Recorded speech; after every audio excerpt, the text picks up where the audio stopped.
لیکن یہ کہ اس وقت جو عالم عرب پر صورتحال پیدا ہو گئی اس میں ہمیں کیا کرنا چاہیے، پاکستان کے جو حالات ہیں ان میں کیا مشورے ہیں، اب میں ان چیزوں کے بارے میں آپ سے چند باتیں عرض کروں گا۔ پہلی بات تو یہ ہے کہ مشرق وسطیٰ کے مسئلے میں اس کے پس منظر کو سمجھ لینا چاہیے۔ ہمارے بہت سے احباب جو ہیں وہ فوری طور پر وقتی صورتوں کو، جیسے کہ حالات و واقعات ہوتے ہیں، صرف انہی کے اعتبار سے رائے قائم کرتے ہیں، چیزوں کا پس منظر جو ہے نگاہوں کے سامنے رہنا چاہیے۔ اس صدی کا ایک مختصر سا نقشہ ذہن میں رکھیے۔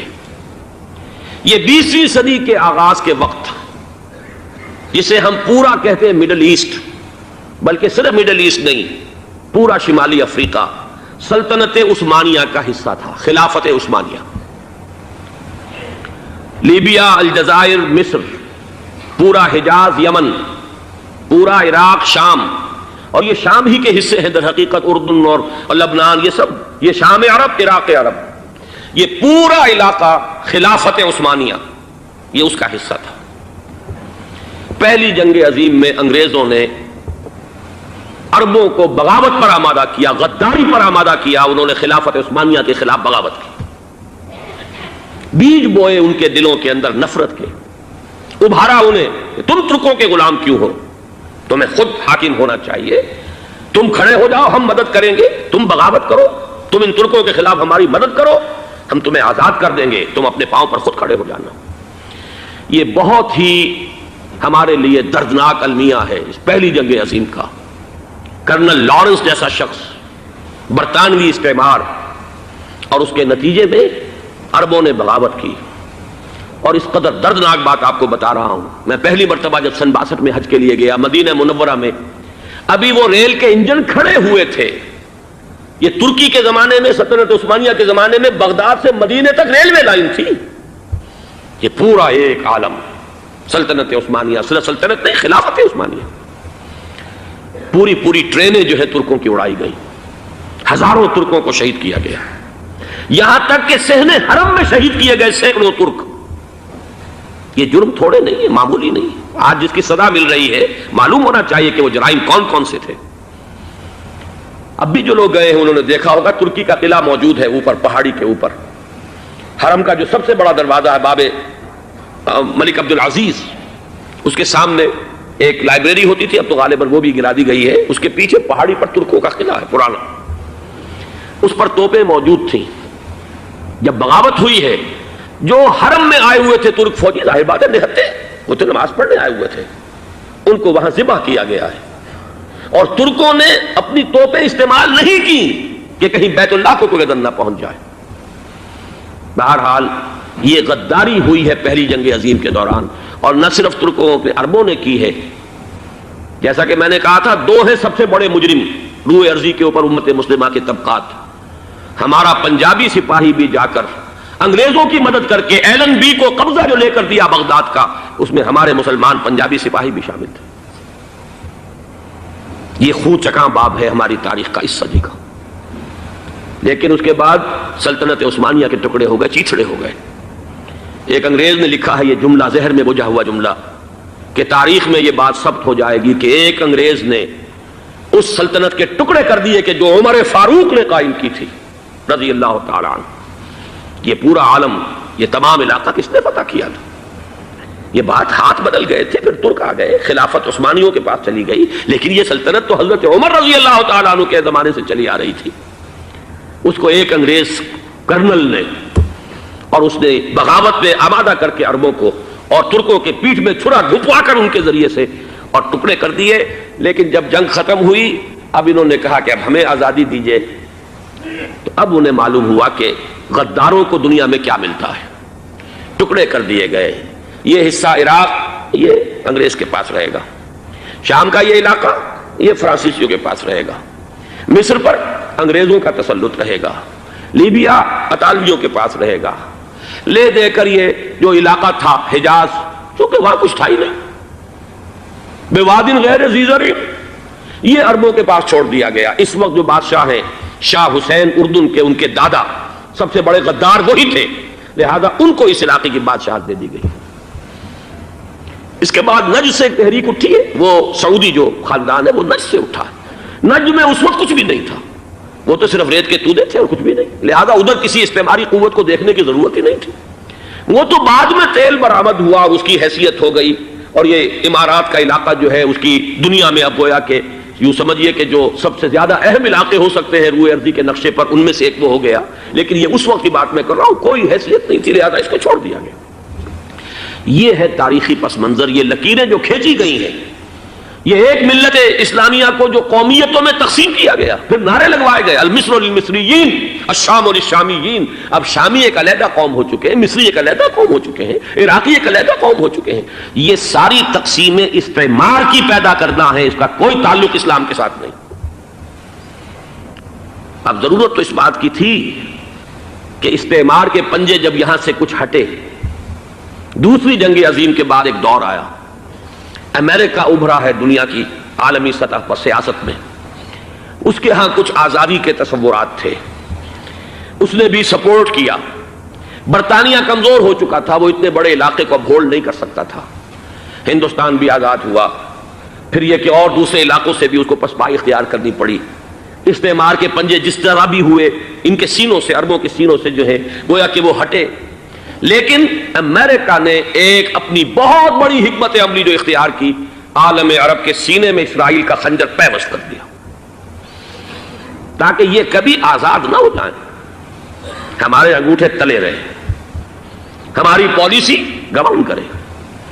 یہ استعمار کا دوسری جنگ عظیم کے بعد جہاں برطانوی استعمار، فرانسیسی استعمار رفتہ رفتہ یہ ہٹنے شروع ہوئے. صدر ناصر نے انگریزوں کو اٹھا کر پھینکا میڈیٹرینین میں اور دوسرے جگہوں سے. الجزائر نے آزادی حاصل کی فرانس سے، اطالویوں سے جو ہے لیبیا والوں نے آزادی حاصل کی. یہ ہو گیا، لیکن ایک خنجر پیوست کر دیا گیا اسرائیل کا سینہ عرب میں. اس صورتحال میں ظاہر بات ہے کہ ایک تو بڑی آئیڈیل پوزیشن تھی کہ پورا عالم اسلام متحد ہو، لیکن وہ تو بہت دور کا خواب معلوم ہوتا ہے. علامہ اقبال سے بڑا کوئی نقیب نہیں ہے ملت اسلامی کی وحدت کا. ایک ہو مسلم حرم کی پاسبانی کے لیے، نیل کے ساحل سے لے کر تا خاک کاشغر. لیکن انہیں بھی اپنے لیکچرز میں کہنا پڑا کہ اس وقت جو صورتحال ہے، پورے عالم اسلام کی ایک وحدت بن جانا تو تقریباً ناممکن نظر آ رہا ہے. اگر کسی طرح ایک common wealth of Muslim nations وجود میں آ جائے تو بھی بڑی کامیابی ہوگی. لیکن اس سے بھی پہلے یہ تو زیادہ آسان تھا کہ عالم عرب ایک وحدت کی شکل اختیار کر لے. یہ تو ایک قوم ہے، اکثر و بیشتر ایک نسل یا زیادہ دو نسلیں کہہ دیجیے.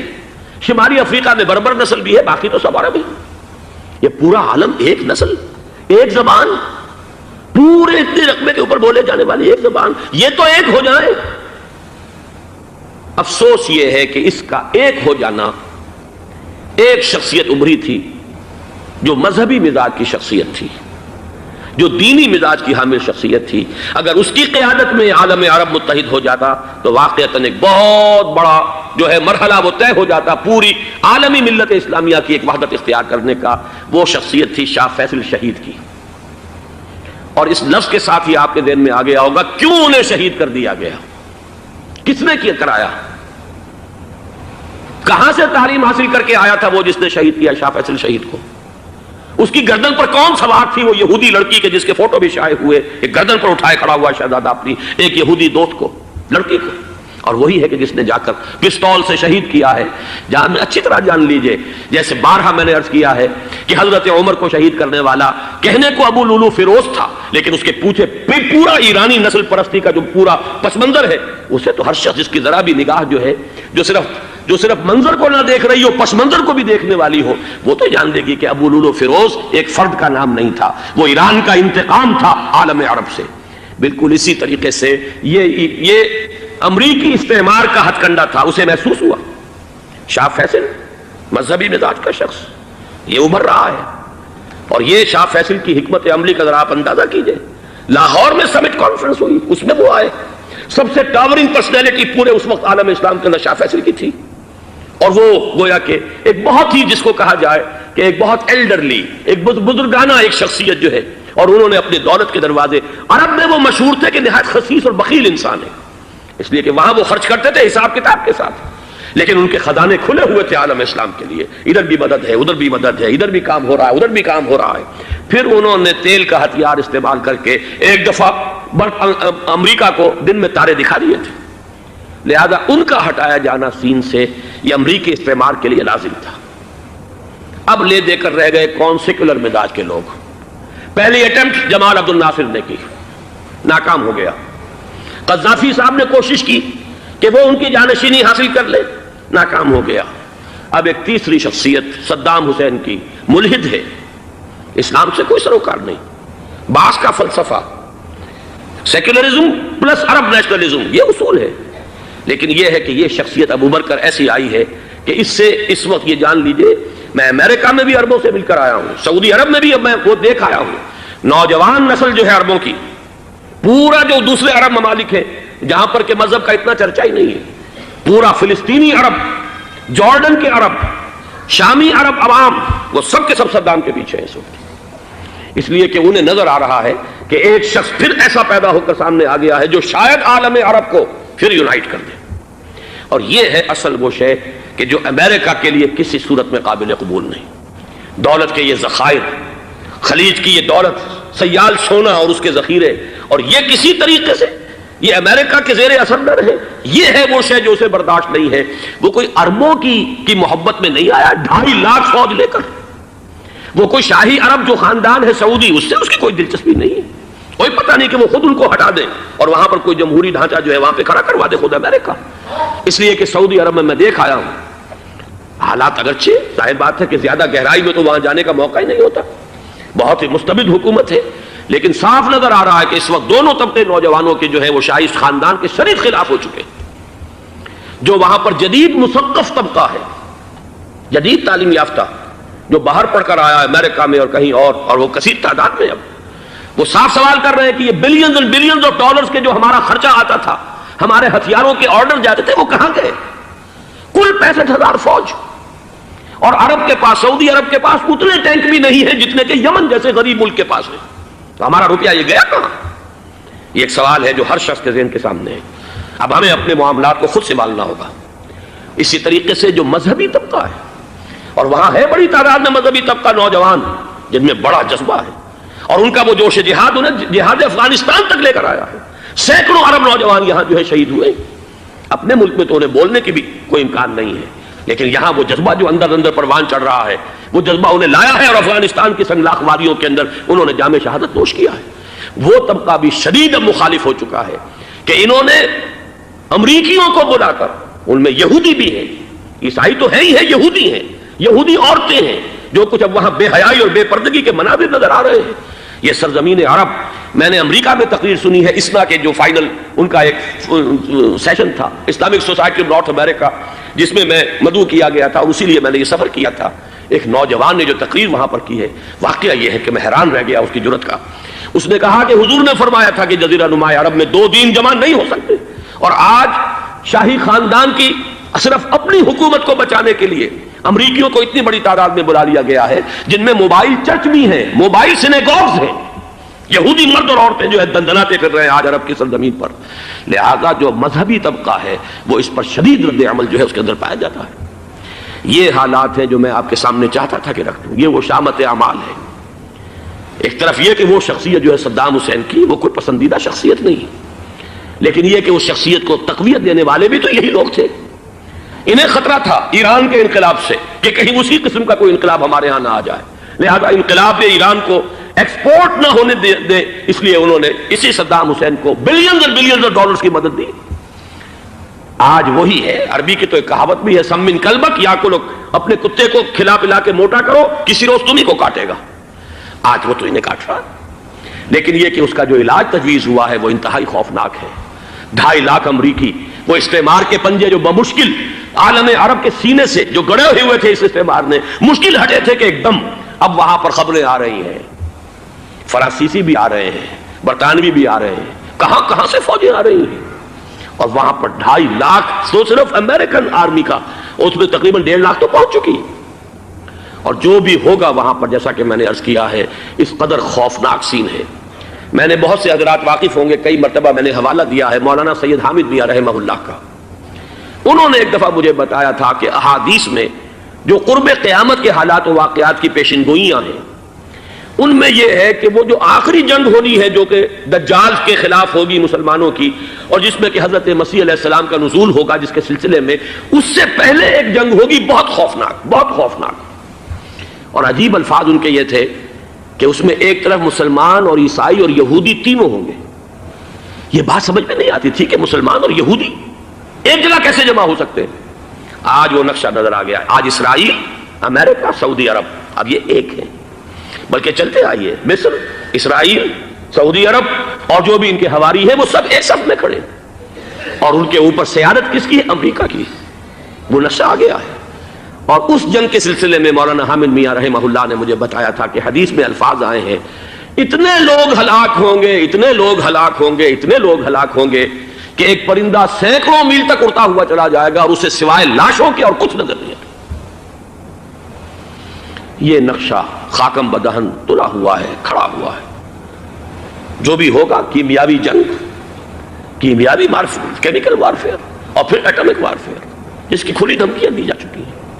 کبھی کوریا کے بارے میں اندیشہ تھا کہ یہ درندے خدا کی دھرتی کو، کوریا کی غریب بستی کو ناگاساکی بنا کے چھوڑیں گے، ہیروشیما بنا کے چھوڑیں گے۔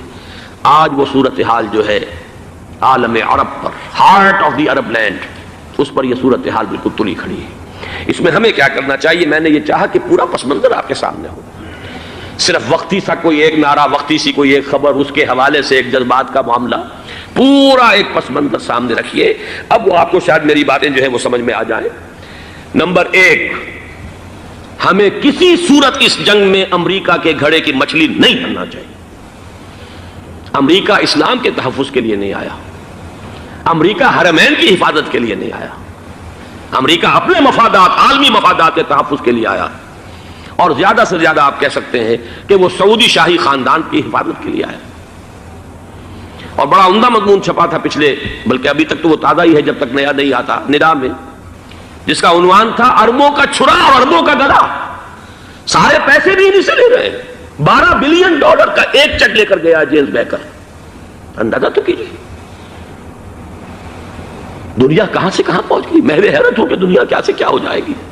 2 ماہ قبل اس کا تصور نہیں ہو سکتا تھا۔ اتنی بڑی قوت امریکہ کی، تباہ کن قوت، اور جمع ہو جائے گی عرب کے اندر۔ لیکن یہ کہ وہ کاسٹ بھی اربوں ہی کی ہوگی، انہی کا چھرا، انہی کا گلا۔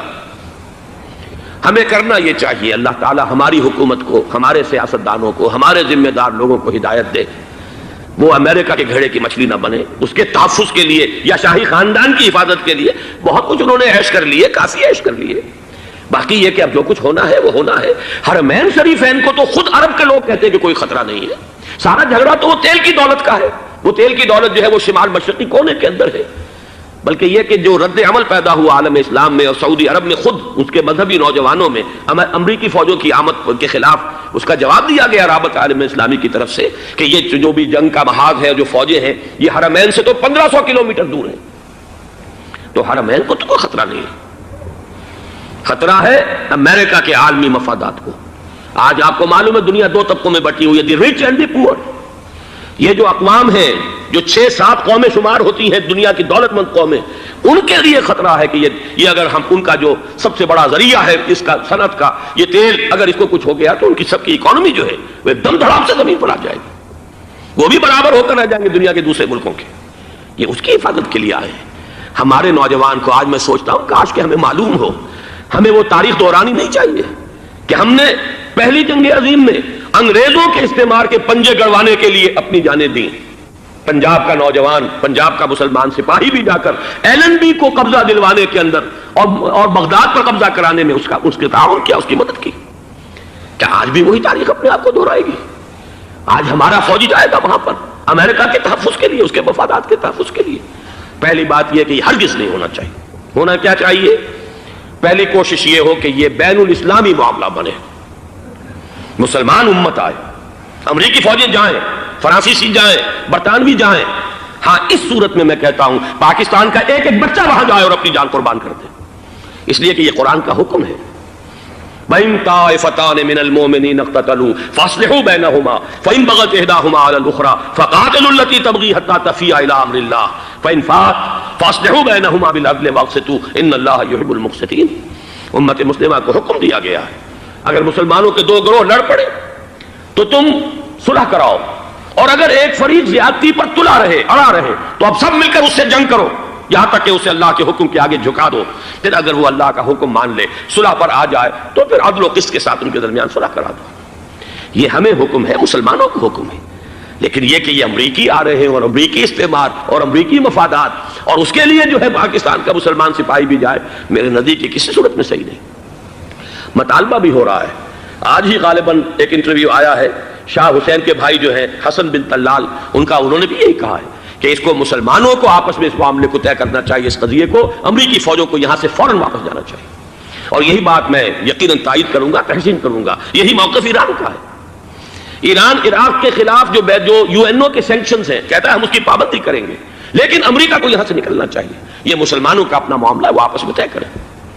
پاکستان کو بھی یہی موقف اختیار کرنا چاہیے پوری قوت کے ساتھ۔ اس میں کوئی بھی اگر کمزوری ہو رہی ہے تو در حقیقت یہ گویا کہ ہم امریکی استعمار کے ہاتھ میں اس کا آلہ کار بن کر، کھلونا بن کر استعمال ہو رہے ہیں، جو کہ ہمیں کسی صورت میں نہیں کرنا چاہیے۔ اگر یہ بھی ناکافی ہو تو دوسرا ایک اور مسئلے کا حل موجود ہے، اس سے براڈر سطح پر، کہ غیر جانبدار ممالک اگر کوئی ہے، ان کو بھی اس قضیے کے اندر شامل کیا جائے۔ ایک تحریک تھی کسی زمانے میں، کافی بڑی تھی، لیکن یہ کہ وہ بھی اگر اس کے اندر شامل ہو جائیں۔ لیکن امریکہ، رشیا، یہ تو ظاہر بات ہے سپر پاورز ہیں، ان کے مفادات ہیں، عالمی اور گلوبل مفادات ہیں، لہذا اول تو یہ ہونا چاہیے کہ بین الاسلامی معاملہ بنا کر، اس صورت میں جیسا کہ میں نے عرض کیا، ہماری پوری فوج بھی جائے اللہ پر توکل کر کے، پاکستان کا محافظ اللہ ہوگا، اگر اللہ کے ایک حکم کے اوپر عمل کرتے ہوئے مسلمان یہاں سے جائیں اور جا کر وہاں پر جو ہے اپنی جانیں دینے کو تیار ہو جائیں۔ لیکن اگر یہ اس میں بھی کافی نہ ہو تو جو بھی غیر جانبدار ممالک ہیں ان کو بھی اس معاملے کے اندر شریک کیا جا سکتا ہے۔ بدرجۂ آخر اگر پاکستانی فوج جائے، وہ صرف حرمین شریفین کے گرد و نواح میں ان کو ڈپلوائے کیا جانا چاہیے۔ اگر خدا نہ خواستہ وہاں پر کوئی آنچ آنے کی شکل پیدا ہو جائے تو اس کی، اے ارض پاک تیری حرمت پہ کٹ مرے ہم، اس کے لیے مسلمانوں کو تیار رہنا چاہیے۔ اس لیے کہ بہرحال جہاں تک ارض پاک کی حرمت کا تعلق ہے وہ ہمارے ایمان کا جز ہے۔ باقی برطانوی مفادات، امریکی مفادات، صنعتی ممالک کے مفادات، یا کسی شاہی خاندان کے مفادات، یہ شاہی خاندان یہ تو گرتی ہوئی دیواریں ہیں، جانا ہے آج نہیں تو کل، لیکن یہ کہ اصل معاملہ ہے امت کا، اصل معاملہ ہے امت مسلمہ کا، اصل معاملہ ہے حرمین شریفین کا، لہذا ان دونوں چیزوں کو لازماً گڈمڈ نہ کریں۔ آپ حضرات کے علم میں ہے کہ اس سے پہلے ایران کی طرف سے بار بار مطالبہ ہوا کہ حرمین کو بین الاسلامی کنٹرول میں دے دیا جائے اور سعودی عرب کا اس کے اوپر سے جو انتظامی عمل دخل ختم کر دیا جائے۔ میں نے کبھی تائید نہیں کی، اس لیے نہیں کی کہ میرا مشاہدہ ہے، میں گیا ہوں بارہا، سعودی عرب کی حکومت نے چاہے خود بھی بڑے بڑے محل بنائے ہیں لیکن حرمین کی خدمت کے اندر بھی کوئی کمی نہیں کی، اس پر انہوں نے اربوں ڈالر اس پر بھی خرچ کیا ہے، اس کے اوپر انہوں نے اس حج کے انتظامات پر پوری حکومت جو ہے وہ اپنے آپ کو لگائے رکھتی ہے۔ لہذا اس اعتبار سے کوئی کمی کی بات نہیں وہاں پر آئی کہ جس کے لیے ضرورت ہو کہ ان کا عمل دخل وہاں سے ختم کیا جائے، لیکن یہ صورتحال اب جو پیدا ہو گئی ہے یہ بالکل مختلف ہے، اسے اس کے کانٹیکسٹ کے اندر دیکھا جانا چاہیے، اور اسی کے حوالے سے میں نے چند رائے آپ کے سامنے رکھی۔ اب آئیے پاکستان کی طرف، جو ہمارا اصل مسئلہ ہے، اس کے تو ہم سب سے بڑے ذمہ دار ہیں، اس کی بھلائی ہے تو، برائی ہے تو، اس میں خیر آتا ہے تو وہ بھی ہماری کوشش اس کے لیے ضروری ہے، اور کوئی شر پیدا ہوتا ہے تو اس کی ذمہ داری بھی ہم پر آئے گی۔ اس کے ضمن میں چند باتیں عرض کر رہا ہوں۔ شدید ترین خطرہ ہے، جیسا کہ میں عرض کر چکا ہوں، کہ بھارت حملہ کرے گا۔ مجھے تو تقریباً یہ رائٹنگ آن دی وال کے مانند ایک فیصلہ نظر آ رہا ہے، بلکہ آج میں کسی سے کہہ رہا تھا کہ اگر اب نہیں تو پھر کبھی بھارت حملہ نہیں کر سکتا۔ اس کے لیے سچویشن بالکل رائٹ ہے۔ 2 مرتبہ ایکسرسائز کر چکا ہے وہ، خاص ٹارگٹ بنا کر حیدرآباد کو، اور اس کے پیش نظر ہے سندھ میں جو بھی خلفشار ہے اسے اس کے علم میں ہے، جو بھی تصادم ہے۔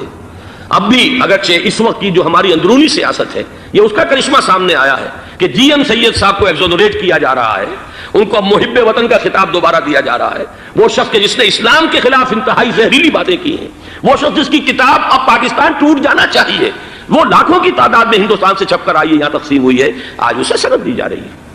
یہ ہے ہماری اندرونی سیاست کے کرشمے، میں اس پر تفصیل سے نہیں جانا چاہتا، لیکن اس شخص کی دیکھیے، وہ جو علامہ اقبال کا شعر ہے کہ بت کرے میں برہمن کی پختہ زناری بھی دیکھ، دیکھ کعبے میں شکست رشتہ تسبیح شیخ اور بت قدے میں برہمن کی پختہ زناری بھی دیکھ کہ نظر یہ آ رہا ہے کہ اس نے رہا ہوتے ہی پہلا بیان یہ دیا ہے کہ ہماری پہلی ترجیح یہ ہے کہ پاکستان ٹوٹ جائے اور ہندوستان کے ساتھ ہم ایک انڈیپینڈنٹ اسٹیٹ کی حیثیت سے کنفیڈریشن قائم کریں، سندھو دیش confederation with India independent of Pakistan.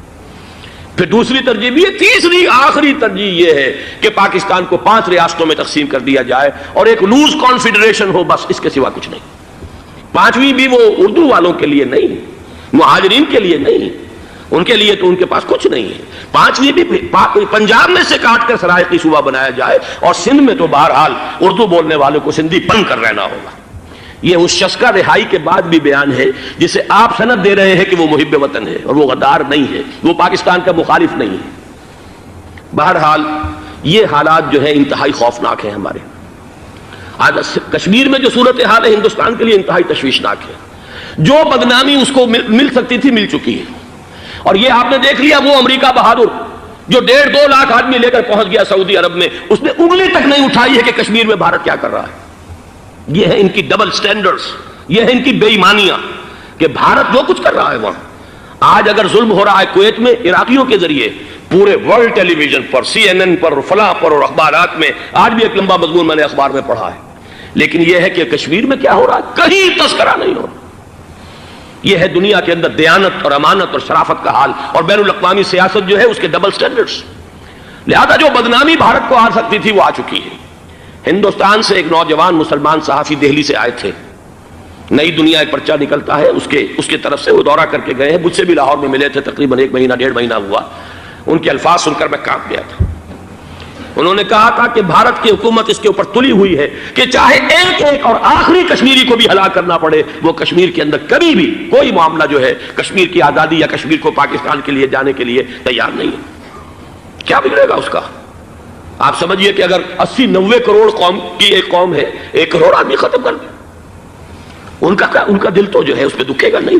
حال ہمارا یہ ہے کہ ہم تو کوئی چیلنج بھی نہیں کر سکے، ہم تو اپنی صفائی دیتے رہے کہ نہیں ہمارا کوئی ہاتھ نہیں ہے، ہم نے کچھ نہیں کیا ہے، ہمارا کوئی اس کے اندر عمل دخل نہیں ہے، بس یہی ہماری ڈپلومیسی کا شاہکار رہا ہے۔ یہ حال ہے پاکستان کا۔ لہذا بھارت کا وہ معاملہ جو ہے، میں نے جیسا کہ آپ کے سامنے مختلف فیکٹرز گنوا دیے تھے، اندرونی اس کی سیاست، اندرونی خلفشاں، وہ تو اب آ کر رہے گا۔ اللہ یہ کہ اللہ تعالیٰ کے قبضہ قدرت میں ہر شے ہے، وہ ٹال دے تو ٹال دے۔ مجھے اقبال کا وہ شعر یاد آ رہا ہے، تقدیر تو مبرم نظر آتی ہے ولیکن پیران کلیسا کی دعا ہے کہ یہ ٹل جائے۔ ہم دعا کریں کہ یہ ٹل جائے وقت، لیکن یہ ہے کہ تقدیر مبرم نظر آ رہی۔ اس حالت میں ہمیں کیا کرنا چاہیے؟ نمبر 1 یہ کہ سب سے اہم شے ہے قومی یکجہتی، اور قومی یکجہتی کے اعتبار سے انتہائی خوفناک مرحلہ آ رہا ہے انتخابات کا۔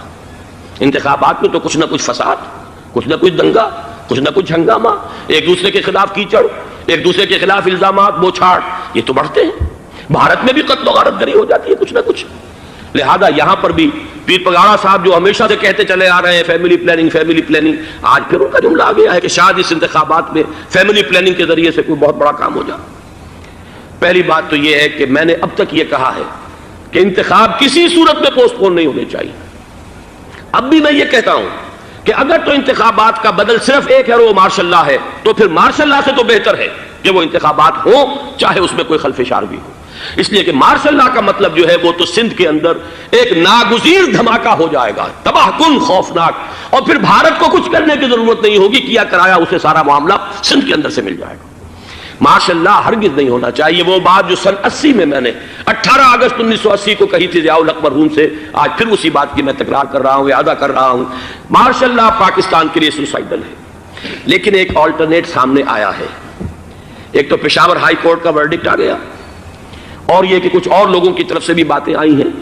1-2 دن ہوئے ہیں، جنگ میں 2 اہم سرخیاں تھیں، اور وہ بڑے اونچے حلقہ جو ہمارا فوج کا اونچا حلقہ ہے اس کی طرف سے، اگرچہ نام کسی کا نہیں تھا۔ ایک تو یہ کہ ماشاء اللہ یہاں کسی صورت نہیں لگے گا، دوسرے یہ کہ کوئی قومی حکومت کی تشکیل جو ہے اگر کسی طرح ہو سکتی ہو تو وہ اس وقت کا حل ہے، اور وہ اسی شکل میں ممکن ہے۔ اگر تو الیکشن آپ پوسٹ پون کرتے ہیں اور اسمبلیاں پرانی بحال نہیں کرتے تو پھر تو اس کا مطلب یہ کہ ہمارا کانسٹیٹیوشن ایبروگیٹ ہو گیا اور اس کا آلٹرنیٹ سوائے ایک مارشل لا کے اور کوئی نہیں ہے۔ لیکن اگر صدر اسحاق صاحب ہمت کر لیں ملک کے حالات کو دیکھ کر جو اس وقت صورتحال ہے، جو خطرات ہیں بارڈر پر، ان کو دیکھتے ہوئے یا تو یہ کہ عدالتوں کے ذریعے سے اسمبلیاں بحال ہو جائیں، اس میں حکومت زیادہ رکاوٹ نہ ڈالے، یا یہ کہ خود صدر صاحب واپس لے سکتے ہو قدم تو واپس لے لیں، لیکن یہ کہ تمام پارٹیز سے یہ پہلے عہد لے لیا جائے کہ وہ ایک قومی حکومت کی تشکیل کریں گے۔ یہ وہ بات ہے، آپ کو یاد ہوگا مرزا اسلم بیگ صاحب، انہوں نے بالکل شروع میں سن 88 کے الیکشن کے بعد کہا تھا کہ نیشنل گورنمنٹ فارم کی جانی چاہیے۔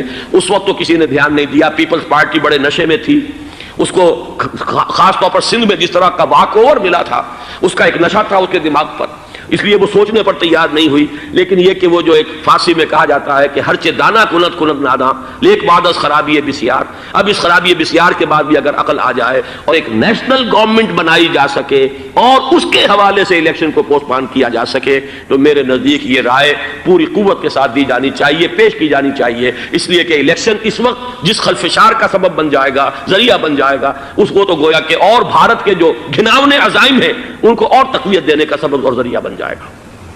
دوسری بات یہ، اس قوم کے اندر جذبہ جہاد، وہ ڈیفینسو جہاد، دفاعی جہاد، جس کے بارے میں کوئی دو رائے نہیں ہو سکتی کہ اس کے لیے جو جان بھی دی جائے گی وہ شہادت کی موت ہوگی، اس لیے کہ حضور کی حدیث ہے من قتل دون مالہ فہو شہید، جو شخص اپنے مال کی حفاظت کرتے ہوئے مارا گیا مسلمان وہ شہید ہے۔ تو ظاہر بات ہے کہ اپنی آزادی کا تحفظ جو ہے وہ مال کے تحفظ سے زیادہ اہمیت رکھنے والی شے ہے۔ ایک جذبہ جہاد پیدا کیا جائے اور ایک پیپلز آرمی یہاں پر کھڑی کی جائے، عوامی فوج صرف نہیں کر سکے گی تحفظ جب تک کہ پوری قوم جو ہے وہ فوج کی شکل اختیار نہ کر لے، لیکن ظاہر بات ہے کہ اس کا بھی امکان اسی صورت میں ہوگا جبکہ کوئی ایسی حکومت وجود میں آ گئی ہو کہ جس میں وہ اپوزیشن اور گورنمنٹ کا جھگڑا جو ہے وہ اوپر نہ چل رہا ہو، وہ آپس کی محض آرائی نہ ہو، تبھی کوئی پیپلز آرمی جو ہے اس کا تصور جو ہے سامنے آ سکتا ہے۔ اللہ تعالیٰ توفیق دے کہ ہم اس کو بھی کر سکیں۔ آخری بات، آج میں سوچ رہا تھا کہ حضور کو اللہ تعالیٰ نے 2 تلواریں دے کر بھیجا تھا، ایک تلوار قرآن، جاہدہم بہی جہادا کبیرا، اے محمد یہ ہے آپ کی تلوار، اس کے ذریعے جہاد کیجئے، قلع قمع کیجئے جاہلیت قدیمہ کا بھی، قلع قمع کیجئے جاہلیت جدیدہ کا بھی، اور یہ بے یقینی کو رفع کیجئے، ایمان پیدا کیجئے۔ یہ ہے کہ جو آج ہمارے پاس وہ جہاد بالقرآن کے حوالے سے ہے۔ اور دوسرا ہتھیار تھا دین حق، هو الذی ارسل رسولہ بالہدی ودین الحق لیظہرہ علی الدین کلہ، وہ نظام عدل اجتماعی، وہ جو واقعہ یہ ہے کہ اگر اس کا نمونہ دنیا کو دکھا دیا جائے تو پوری دنیا اسے قبول کرے گی، اس لیے کہ دنیا تو پیاسی ہے، دنیا مختلف نظاموں کو ٹرائی کر کے تھک چکی ہے۔ اس نے جمہوریت کا تجربہ بھی کر لیا ہے جس نے سرمایہ داروں کی آمریت کی شکل اختیار کر لی، دنیا نے کمیونزم کا تجربہ بھی کر لیا ہے، وہاں سے بھی پسپائی اختیار کر رہی ہے نوع انسانی، لیکن یہ کہ وہ نظام عدل اجتماعی تو ہمارے پاس تھا۔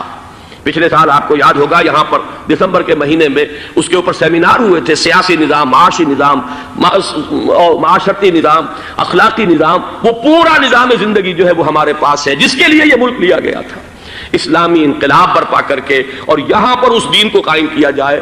میں چند باتیں بھارت کے حوالے سے کہنا چاہتا ہوں۔ بھارت کے سلسلے میں ہم سے بہت بڑی بڑی کوتاہیاں ہوئی ہیں ہندو قوم کے حوالے سے۔ پہلی کوتاہی یہ ہوئی کہ ہم نے 800 یا 1000 برس تک حکومت کی، اگرچہ صوفیاء نے کچھ تبلیغ کی یہاں پر، لیکن علمی سطح پر، انٹلیکچوئل لیول پر کوئی تبلیغ کا کام نہیں کیا۔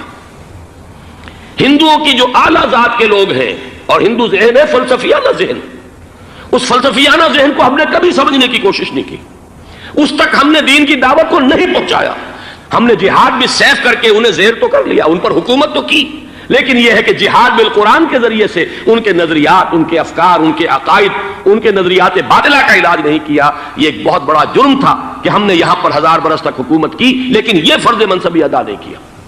اس ضمن میں آپ سے عرض کروں کہ پچھلے سال جب میں گیا تھا انڈیا، مولانا علی میاں سے مدظ اللہ العالی میری ملاقات ہوئی، میں نے انہیں ایک مشورہ دیا، وہ چونک گئے، انہیں مشورہ پسند بھی کیا، یہ مجھے نہیں معلوم کہ اس پر عمل کیا یا نہیں۔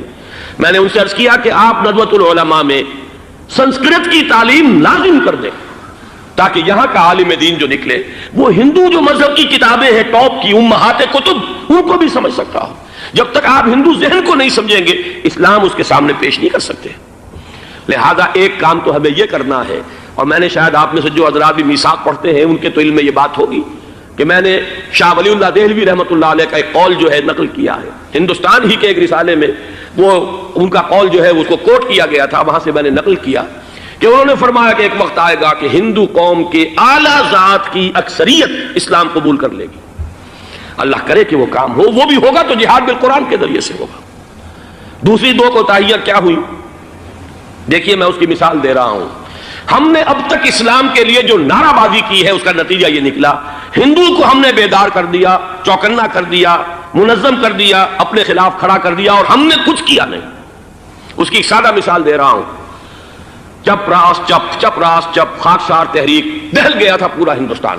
واقعہ یہ کہ دہل گیا تھا. وہ تحریک تو اس کے بعد ختم ہوئی، اب آثار قدیمہ میں کہیں رکھی ہوئی ہے. لیکن ہندو نے اس وقت سے RSS شروع کی، ہندو کو جگہ دیا. RSS جوابی تحریک تھی خاکسار تحریک کے مقابلے میں، اور وہ 60 برس ہو گئے مسلسل کام کر رہے ہیں. وہ تحریک موجود ہے اور اب وہ بہت بڑی فارمیڈیبل فورس بن چکی ہے ہندوستان کے اندر. اسی طرح دوسری بات عرض کر رہا ہوں، ہمارے ہاں اسلام کا نعرہ، اسلامی نظام، اسلامائزیشن، حکومت، قانون، یہ پہلے تو لگا کرتا تھا اپوزیشن کے پلیٹ فارم سے. 11 برس جو تھے ہمارے مرحوم ضیاء الحق صاحب کے، وہ ایوان حکومت سے یہ نعرہ لگا. نتیجہ یہ نکلا ہندوستان میں رام راشٹر کی تحریک کھڑی ہو گئی جوابی رد عمل کے طور پر. ہم نے تو کچھ کیا بھی نہیں سوائے کچھ کاسمیٹک تبدیلیاں، کچھ اوپر کی تبدیلیاں، کچھ رنگ و روغن، کچھ عید میلاد النبی زیادہ شوق سے اور زیادہ شان سے بنانی شروع کر دی، کچھ اور ہم نے اس طرح کے جو ہے وہ تقریبات کا آغاز کر لیا. باقی وہ اسلام کا نظام، وہ نظام تو ہم نے قائم نہیں کیا. میں نے جو حضرات واقف ہیں مجھ سے، انہیں یاد ہوگا یہ کہ میں سن 80 میں پہلی مرتبہ بھارت گیا تھا پاکستان بننے کے بعد. سن 47 نومبر میں نے کراس کیا تھا from east Punjab to west Punjab. Pakistan آیا خون اور خاک آگ کے دریا عبور کر کے. 33 برس کے بعد میں گیا تھا واپس ہندوستان پہلی مرتبہ سن 80 میں. واپس آ کے جو میں نے تقریر کی تھی اس کے چند چیزیں یاد ہوں گی بہت سے حضرات کو. میں نے کہا تھا میں نے 2 چیزیں بڑی اچھی دیکھی ہندوستان میں، جس سے ہندوستان میں مسلمانوں اور اسلام کے مستقبل کے بارے میں جو بہت زیادہ اندیشے اور خطرے تھے وہ دور ہو گئے. ایک یہ کہ ہندوستان میں بھی کوئی ایک نیشنلزم پیدا نہیں ہو سکا، بلکہ ریجنلزم ہے، علاقائیت ہے، لوگوں کے ذہن کے اندر علاقائیت ہے. اگر ایک مرکزی نیشنلزم پیدا ہو جائے تو بھارت بہت بڑی طاقت بن جائے گا، پورے علاقے کے لیے بہت بڑا خطرہ بن جائے گا. دوسری بات میں نے یہ عرض کی تھی کہ اللہ کا شکر ہے کہ ہندو مذہب کا کوئی ریوائول وہاں نہیں ہوا. بائی اینڈ لارج انڈین ہندو جو ہے وہ سیکولر ذہن کا ہے، مذہب کا احیاء وہاں نہیں ہوا. یہ سن 19 کی بات میں کہہ رہا ہوں، اس لیے کہ مذہب کا اگر احیاء وہاں ہو جائے تو مسلمان کے لیے بڑے خطرے کی بات ہو جائے. لیکن آج میں آپ سے عرض کر رہا ہوں 1990 میں 10 برس کے بعد یہ جو 11 برس تک ہمارے ہاں اسلام کی رٹ لگی ہے، نتیجتاً اب وہاں ملیٹنٹ ہندو ریوائولزم ایک بہت بڑی قوت بن کر آ چکا ہے. ہم نے کچھ کیا بھی نہیں، نعرے لگائے. اور وہاں بی جے پی اب اگلے الیکشن کے اندر وہ یقین رکھتی ہے کہ اس کی حکومت ہوگی. اس وقت بھی بی پی سنگھ کی حکومت جو ہے اسی کے بل پر کھڑی ہے. میری ملاقات ریاض میں ایک ہوئی ہے مراد آباد کے نوجوان سے، اور گفتگو کے آخر میں وہ رو پڑا کہ ہم ہندوستانی مسلمان کیا کریں، ہم تو ایک ایسی صورتحال سے دو چار ہو گئے ہیں کہ کوئی صورت ہمیں نظر نہیں آ رہی بچاؤ کی. 30 اکتوبر کی ڈیٹ دی ہوئی ہے VHP نے، وشوا ہندو پریشد جو ہے VHP، اس کے دے رکھی ہے کہ ہم نے ہر صورت کچھ بھی ہو جائے. اور ایسے ایسے طریقے ان کے ہیں. وہ پہلے اینٹیں انہوں نے روانہ کرنی شروع کی تھی، اس کے بعد اب یہ ہے کہ ایک ایک گاؤں سے ایک ایک آدمی آئے گا، 30 لاکھ گاؤں سے ایک ایک آدمی چل کر آئے گا. اور وہ جب پہنچیں گے تو کوئی ان کے اوپر چونکہ ایک ایک آدمی چل کر آ رہا ہوگا، کوئی دفعہ 144 حکومت کی نہیں لگ سکے گی. اور ہم جب اتنے لوگ جمع ہو جائیں گے لا محالہ ہم نے وہ مندر جو ہے تعمیر کرنا ہے اور وہ مسجد گرا دینی ہے. اور ادھر مسلمان جو ہے آخری طور پر طے کیے ہوئے ہیں کہ چاہے ہم سب کٹ مریں لیکن ہم یہ مسجد گرنے نہیں دیں گے. خدا نہ خواستہ یہ صورتحال اگر بالفعل ہو جاتی کنفنٹریشن، اس وقت تو پھر بھی جو حکومت UP کی ہے وہ کچھ نہ کچھ مسلمانوں کا ساتھ دے رہی ہے. لیکن یہ کہ بے بس ہوتے کوئی دیر نہیں لگے گی. اگر لاکھوں لوگ جمع ہو جائیں اس شہر کے اندر، ایودھیا کے اندر، تو ظاہر بات ہے ہر حکومت گھٹنے ٹیکنے پر مجبور ہو جاتی ہے. 50,000 اہل تشیع نے ضیاء الحق صاحب کے گھٹنے ٹکوا دیے تھے، داغ رگڑوا دی تھی، اور وہ جو آرڈیننس تھا زکوٰۃ آرڈیننس اس میں ترمیم کروا دی تھی. کیا ہوگا؟ نہایت خوفناک صورتحال ہے. لیکن اگر ہم یہاں اسلام صرف نام نہ ہو عملاً قائم کر کے دکھا دیں، مجھے یقین ہے کہ خود ہندو اسے قبول کرے گا. یہ تو نعمت ہے، یہ راحت ہے، یہ نظام عدل ہے، یہ تو بہترین حل ہے ہمارے تمام مسائل کا. لیکن یہ کہ اگر ہم نے وہ کام نہ کیا، وہ اسلامی انقلاب کی طرف پیش قدمی نہ کی، وجاہدہم بہ جہادا کبیرہ کے ذریعے سے ایمان، اور ایمان کے ساتھ اس کا لازمی نتیجہ وہ ایک جد و جہد، انقلابی جد و جہد، اور اس کے نتیجے میں پاکستان میں اسلامی انقلاب لا کر اسلام کے نظام عدل اجتماعی کو قائم کرنا، یہ ہے دوسرا کرنے کا اصل کام، اور یہ ہے در حقیقت کہ جو ہمارے تمام مسائل کا حل ہے۔